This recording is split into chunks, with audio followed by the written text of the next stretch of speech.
Жителите од Кочанската населба Драчевик собраа 160 потписи, а денес организираат и протест. Тие не сакаат во нивна близина уште еден проблем, односно изградба на уште една социјална зграда, бидејќи тие и досега немаат мир ниту дење, ниту ноќе. Со нова зграда нивното секојдневие ќе биде уште посложено, зашто ниту сега не можат да се справат со соседите од социјалната зграда, ламела 2 веднаш до нив. Сепак, пред да се одлучат на протест, жителите од оваа населба до надлежните испратија неколку барања во кој, освен враќање на редот и мирот, бараат и подобро водоснабдување, да застане уништувањето на проковите, да се подобри хигиената во населбата, да се спречат кражбите, насилството и други кривични дела. Значи нема мира тука. Нема полициски час, за ни не важи ништо.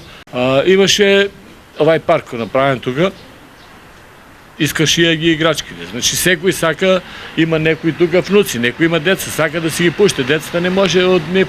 Навечер до 4 сата се бајде, после 12 да не си тука. Има повеќе нарушување на ред и мир. Не може, има многу лица што живеат у зградата не со станарско право. И краде се многу, они крадат, никој друг не краде. Каф ги расправи секој ден, прескоро секој ден.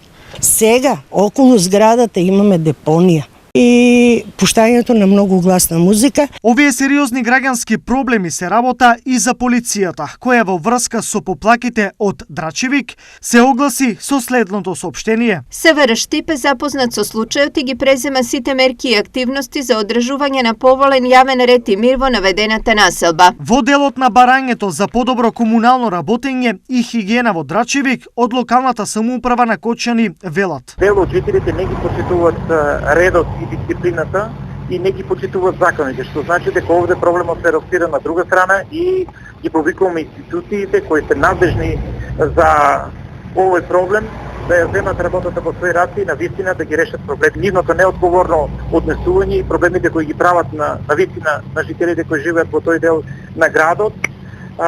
Иако и од полицијата и од градот велат дека се што треба ќе се превземе, протестот за денес во попладневните часови не е одложен.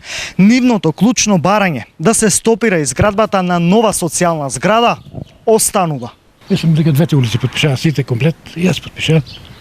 Сопругата потпиша, сите потпишаме. Против изградба. Против изградба на таа социјална зграда. Они се, не знам нека најдат они едно друго место. Ама чак и градоначелник кој е бил тука, и он не брани, он треба да сопре тоа.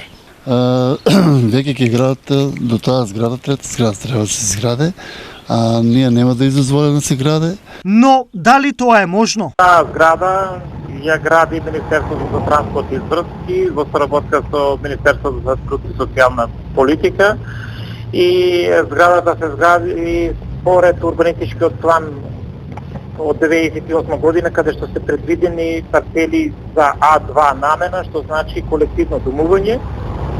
И како што знаете, како што видовте, веќе се изградени се и се гради последната ламела со последната зграда од трите локации. Каков ќе биде епилогот по сето ова е крајно неизвестно, но идентични проблеми имаат и жителите и од друга кочанска населба, популарната Трајаново Трло.